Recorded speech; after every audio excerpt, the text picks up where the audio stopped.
What's up, y'all? Welcome to Normieville. Before we get started, hit that like button, all right? And if you're new to the channel, hit the subscribe button and that notification bell. I appreciate your support. Also, check out my new channel, The Short Shelf, all right? There I will be posting TikTok short videos and YouTube shorts and whatnot that I see around social media. So check out the channel. If you like what you see, give me a subscription, all right? I appreciate your consideration. Now, we have to talk about Russia once again.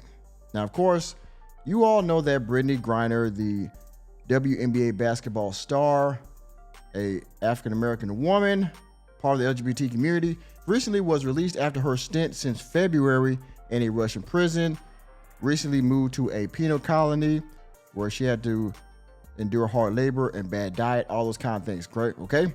Well, there's other Americans over there, you know about Paul Whelan. He's over there, a veteran, I believe, and he is accused of espionage. We all understand it.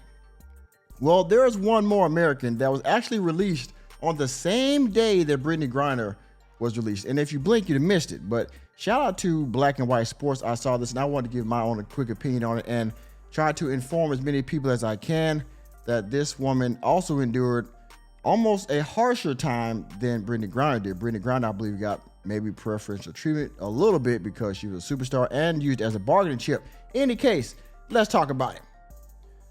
You see this ABC News. Quote, nobody ever came. American woman released same day as Brittney Griner recounts horror of Russian captivity. Her name is Sarah Keivanek, if I'm pronouncing that correctly, was released 8 December after almost a year in a penal colony. Now, like I said, she was in the same penal colony that Brittney Griner was in, okay?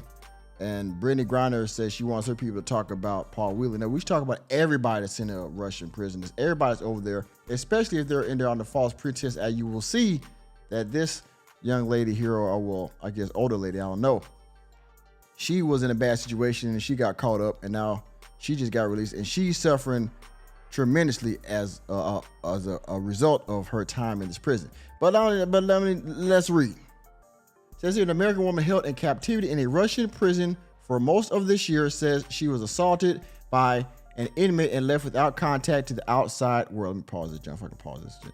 Okay. Nobody ever came for me, Sarah Keivanek said. Keivanek, who spoke to ABC News in an exclusive sit-down interview this week, which I will leave a link to that video in the description box, was released December 8th, the same day that WNBA star Brittney Griner was released from Russian captivity. She said she is suffering PTSD and malnourishment she endured, but had to check herself into a local hospital upon arrival back home. She is currently working with a trauma specialist. Now, understand this, everybody. This woman had to check herself into a trauma center, okay, for her mental state. And as you read further in here, she suffered again greatly. She saw some things that Brittney Griner probably didn't see because she was there longer. Well, actually almost the same amount of time. But again, she was in there under harsher conditions, all right? Now I'm gonna leave also a link to a people.com article in there where she describes how she was put in prison and some of the things that she had to actually see, as you also see in this article, okay? There you can see her right there. And she is next to Russian police. That is Miss Keivanek right there. In a statement to ABC News, the State Department said the U.S. Department of State and our embassies and consultants abroad have no greater priority than the safety and security of U.S. citizens overseas. The statement added, quote, U.S. Embassy Moscow provided assistance on the case of U.S. citizen Sarah Keivanek for more than a year. We monitor the case throughout the process, including attending deportation hearings. We coordinate with Russian authorities to facilitate Ms. Keivanek's safe return to the United States. Now, I want y'all to understand something. President Biden directly aided in the release of Brittney Griner, okay? Apparently, he was in talks with Russian authorities and Russian government officials in order to get her out. The only people that helped Sarah right here was the U.S. Embassy in Russia in Moscow. Those are the only people that were in talks with the Russian government to have her released from prison, okay? Not anybody that we can put on a podium and talk greatly about. No, she was an unsung prisoner in this whole deal. And again, she was locked up around the same time Brittney Griner was, but she wasn't used as a bargaining chip because I would assume she doesn't check all the boxes. And if you know what I mean, I'm not gonna get into that. Keivanek disputes the claim and says that she was put on a commercial flight by deportation center agents from Russia and had to sign paperwork that required her to repay the U.S. government. To repay the U.S. government for the travel cost. She said she was given only $100 in cash and forced to travel alone. Yeah, bitch. She had to reimburse the United States for her travel. And she was only given $100 in cash. Traveling from Russia back to the United States, and anything could have happened to her. Again, Griner had a private plane. She had officials with her, probably maybe Secret Service and all that. This woman had traveled by herself with $100 freaking dollars. Yeah, bitch. Yeah. She said she didn't hear from anyone from the United States government during her imprisonment except for a brief call that she made on a prison phone to a U.S. official who said they were working on her case and would send her someone to visit. But that visit did not occur. She only met with the U.S. officials during her single deportation hearing. Nobody helped her. She called the U.S. government to help her, and they said, "Hey, we'll send somebody out we'll send somebody out there to you." No, like like they're checking your air conditioning, or they're checking your refrigerator. Hey, we'll send somebody out there. Never came. Imagine being alone in a Russian prison, and not like Brittney Griner, where people are working on your behalf. But can you imagine that feeling if you're in a prison in a foreign country and nobody even knows you're there? Nobody's coming to help you. You're literally on your own. And the people that you trust to help you, the United States government, nowhere to be found. Huh, Joe Biden? Senator Kamala Harris? Anyone? Heads of state? No? Okay. Keivanek, 46, had moved to Russia in 2017 to teach English, fluent in both languages. She said she ended up enjoying a successful career teaching at elite schools in Moscow. Following a broken wedding engagement, she briefly lived with roommates, one of whom was a man who Keivanek said assaulted her. In December of 2021, she was arrested and detained for attacking him with a knife that said she used to defend herself. A trial in February without a jury resulted in a 15-month sentence to a Russian penal colony. A verdict even her attorney told her was extreme for the circumstances. She said, Keivanek said she believes she became a sacrifice for the Russians to use to send a warning to the U.S. about intervening in the conflict. No, Sarah, sadly, you were not a sacrifice. You were just forgotten about.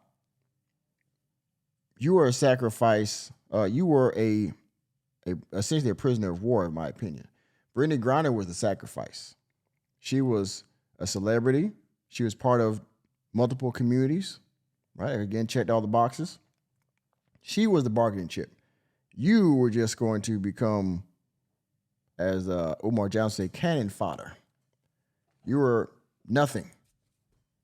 Again, whether Brittney Griner showed up or not, they would not have come for you because they were too busy, tearing down the border wall or trying to fix the economy while tearing it down at the same time, trying to have J6 hearings, all this other stuff, the midterms or the fallout of the midterms, rather.